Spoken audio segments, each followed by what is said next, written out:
होता क्या है, आज इधर जिस समय ये ब्राह्मण लोग गंगा स्नान करने के लिए गए, गंगा स्नान, अरे आज हम लोग इस जो है गंगा घाट पर आए हैं और दादा आज हम सभी लोग इस गंगा घाट पर स्नान करेंगे और जो आज तक हमारे आप अपने जीवन में पाप किए हैं सारे पाप स्नान करने के बाद धुल जाएंगे। स्नान करते हैं और नमन करते हैं सूर्य को।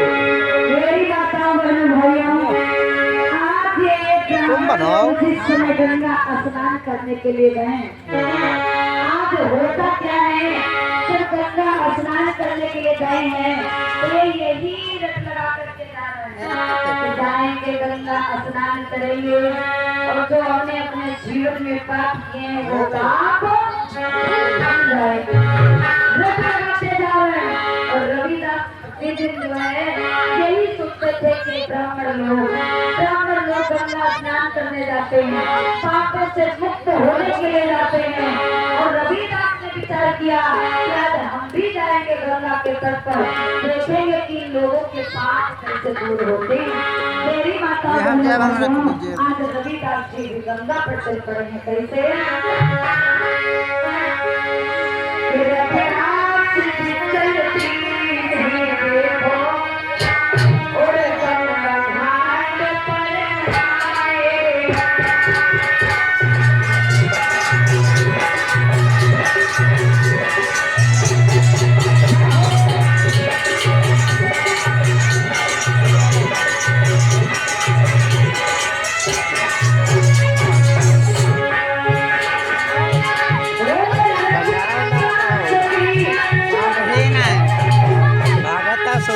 खत्म हो तब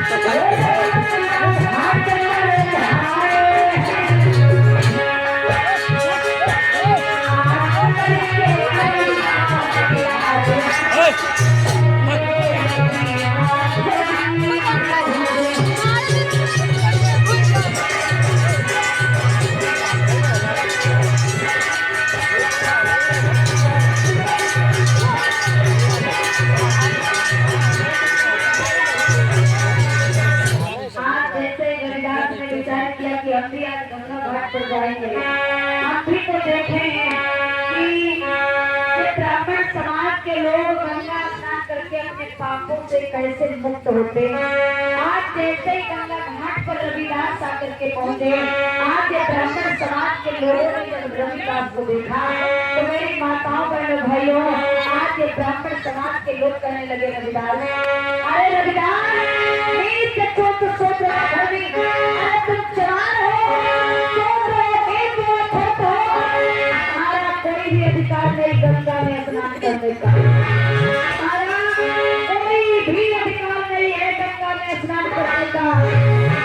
तुम्हारे नहाने से, तुम्हारे धोने से ये गंगा अपवित्र हो जाएगी। अरे नीच झूठ सूत्र वेधर्मी, तुम्हें थोड़ा सा ज्ञान क्या मिल गया, तुम अपने आप को महाज्ञानी समझने लगे। गंगा से दूर रहना गंगा से। आज रविदास कहने लगे हैं महाराज, मैं गंगा नहाने नहीं आया हूँ, मैं गंगा में हाथ धोने नहीं आया हूँ, मैं सिर्फ और सिर्फ यहाँ के नजारे को देखने आया हूँ। आप लोग कहते हो कि जब कोई व्यक्ति अपने पापों को करता है तो अगर पापों से मुक्त होना चाहे तो आकर के गंगा नहा ले, पापों से मुक्त हो जाएगा।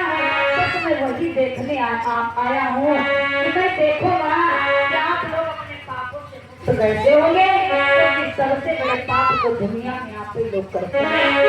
रविदास कहने लगे महाराज,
न मांगी लो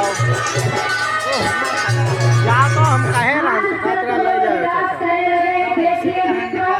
उधर से ले जाओ मैं गंगा नहाने नहीं आया हूँ मैं इस गंगा नंबर ना है सूरज के उधर से ले जाओ तो हम यह देते हाथ दे दे जाओ लेकिन इतना मैं बताना चाहूँगा कि अगर मन चल रहा है तो जहाँ पर भी देखोगे वहाँ पर बहती हुई गंगा आएगी।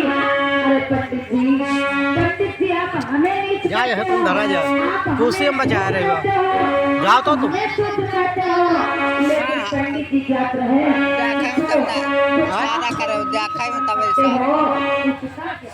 आप लोग कभी अपने जाओ तो तुम दे दी हमका बताए दो दे दी रही बात हम बताए देंगे ना भैया जब जो अछूत है उसको आप लोग कभी अछूत नहीं कहते हो जो अछूत है उसको आप लोग कभी अछूत बताते नहीं हो।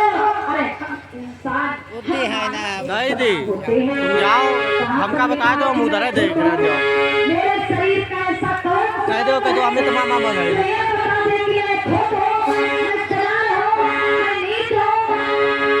पंडित जी मानो एक समान होता है। और रही बात अछूत की तो ध्यान से मेरी बात को सुन लीजिएगा। अगर रविदास बोले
पापों को कैसे दूर करते हो, लेकिन आप जगह जगह पर पाप ही कर रहे हो।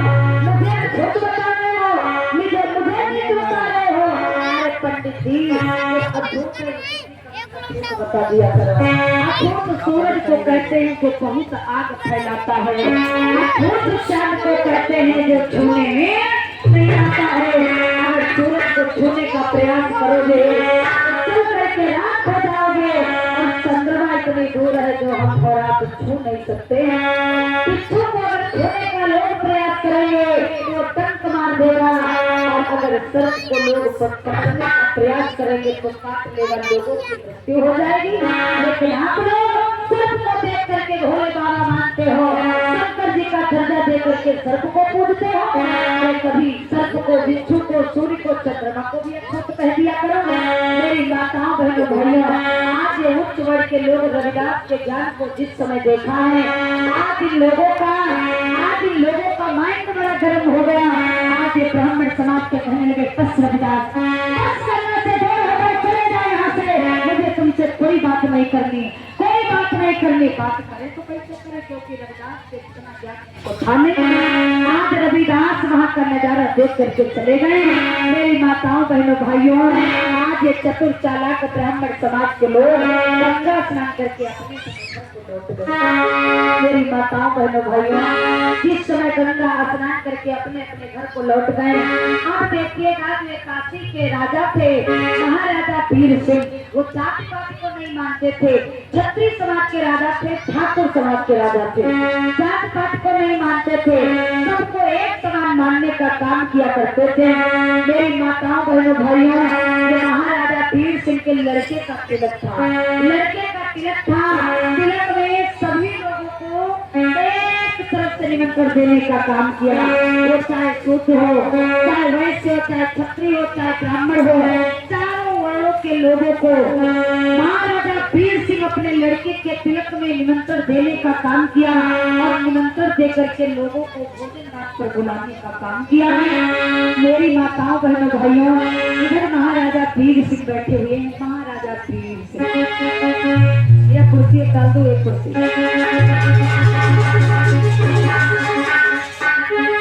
महाराजा वीर सिंह बैठे हुए हैं। आज तिलक की तैयारियां चल रही हैं। सभी लोग बड़े प्रसन्न हैं। तमाम वीर हजारों लोग भोजन करने के लिए आते हैं। मेरी माताओं बहनों भाइयों, महाराजा वीर सिंह बड़े प्रसन्न हैं। महाराजा वीर सिंह ने सबको बुलाया है। वो चाहे ब्राह्मण हो, चाहे क्षत्रिय हो, चाहे वैश्य हो, चाहे शूद्र हो, चाहे स्टैंड मंगाया ना, देखो लेके आ रहा है। वीर सिंह ने अपने लड़के के तिलक में सबको निमंत्रण दिया। जब सबको निमंत्रण दिया तो आज इधर जो संत गुरु रविदास थे, रविदास का भी निमंत्रण था, क्योंकि रविदास के जो पिता थे राहु से बहुत अच्छी बात राजा की बड़ी प्रथा थी। मेरी माताओं बहनों भाइयों,